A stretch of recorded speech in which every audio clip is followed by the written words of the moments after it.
이번 아트제로 루피에는 이스터에그가 한 가지 있어요. 이 수많은 동전 중에서 WT100을 기념하는 동전이 딱 하나 숨겨져 있는데요. 직접 찾아보고 싶으신 분들도 계실 것 같아서 정답은 리뷰 마지막쯤에 공개할게요.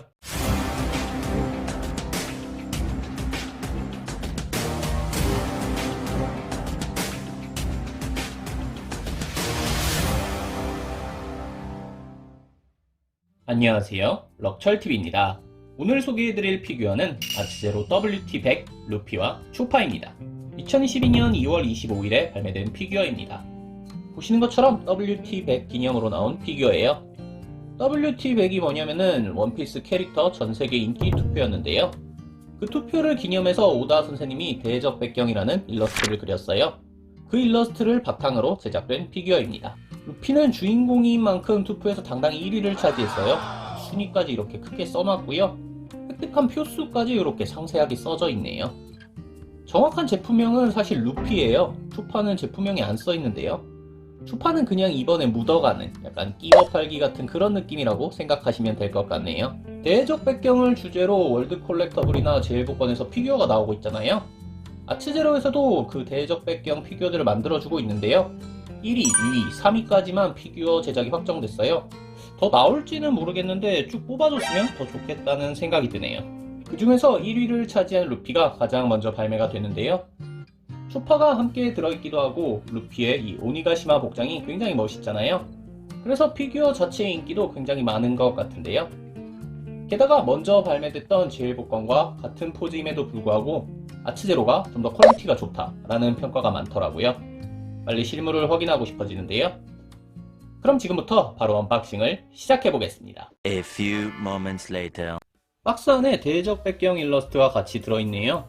제일복권에서 이게 굉장히 크게 나왔었잖아요.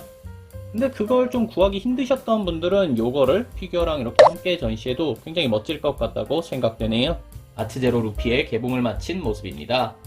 따로 조립이 필요한 부분은 없어요. 완전히 일체형으로 나온 본체가 구성품의 전부고요. 근데 오랜만에 파손이 있었어요. 초파가 지지대에서 이렇게 파손이 되어 있었는데요. 근데 이 지지대 부분이 굉장히 약하더라고요. 파손의 위험을 좀 조심하셔야 될 것 같고요. 그렇기 때문에 초파를 좀 조립식으로 만들어줬으면 어땠을까 라는 아쉬움이 조금 남는 것 같네요. 뛰어오르고 있는 자세이기 때문에 높이가 조금 높아요. 주먹 끝까지 20cm입니다. 아트제로 화건총 루피와 크기 비교를 한 모습입니다. 아트제로 화건총 루피가 일반적인 아트제로 사이즈잖아요. 근데 이번에 나온 대적 백경은 조금 크게 나왔다는 것을 느낄 수 있는 것 같아요. 아트제로 야마토도 일반적인 아트제로보다 좀 큰 사이즈였거든요. 아트제로가 최근에 좀 피규어 사이즈를 키우고 있는 게 아닐까 생각이 되네요. 헤드의 표현이 같은 아트제로인 만큼 굉장히 비슷하네요.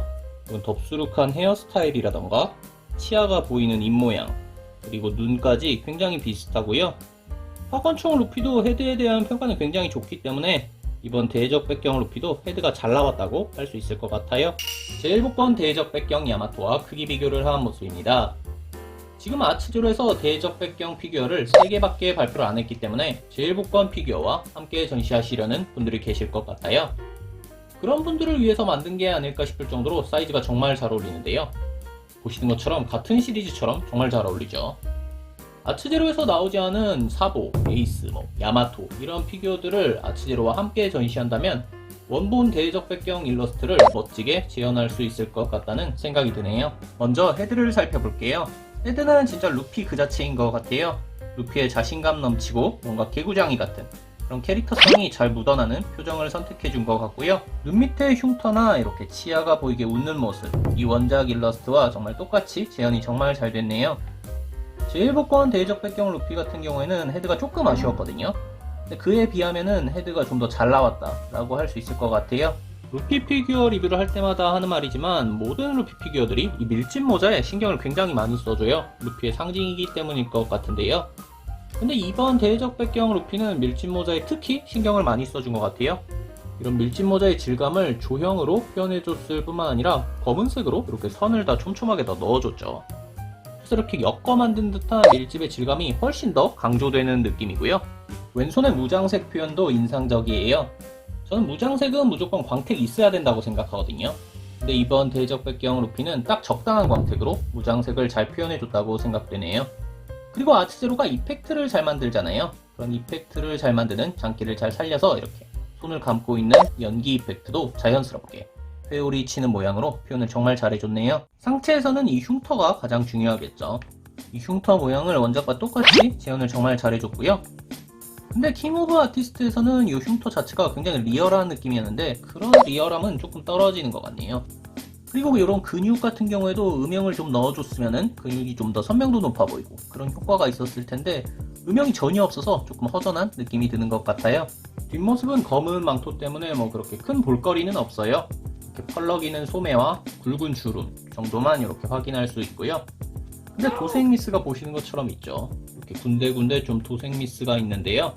이런 마감에서의 아쉬움은 확실히 피규어에 대한 만족도를 깎아먹는 요인이라고 할 수 있을 것 같네요.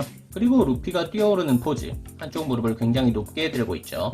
나이키를 뒤집어 놓은 모양 같기도 한데요. 이런 역동적인 포즈를 굉장히 자연스럽게 표현을 정말 잘 해놨고요. 그리고 불필요한 투명 지지대를 사용하지 않았다는 점도 장점이라고 할 수 있을 것 같아요. 이 뒷부분의 망토 같은 경우에도 금화로 자연스럽게 지지를 해놓았죠.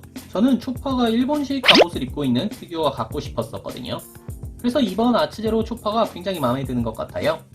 이런 차림으로 로그박스에서도 나온 적이 있거든요. 근데 그때보다 크기가 커져서 좀 더 만족도가 높은 것 같고요. 그리고 작지만 이런 투구의 장식, 문양, 그리고 갑옷까지 이렇게 메탈릭한 도색을 사용해서 작지만 존재감이 강하다, 이런 느낌을 받을 수 있는 것 같네요.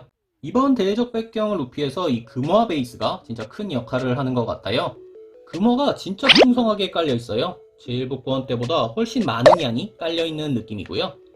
덕분에 피규어의 부피감도 훨씬 커 보이고 피규어가 좀 더 화려해 보이는 느낌을 받을 수 있는 것 같아요.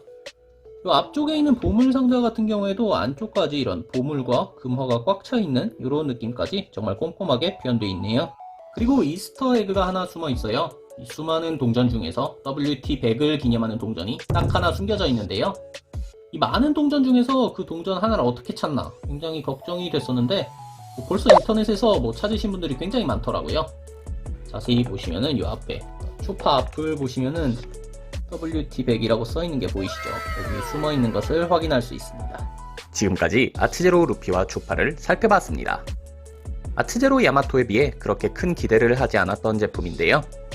실물은 기대 이상으로 만족스러웠어요. 일러스트를 똑같이 재현한 루피의 얼굴과 이펙트 파츠를 활용한 무장색 표현은 가격 대비 높은 만족을 느낄 수 있게 해준 요소였습니다.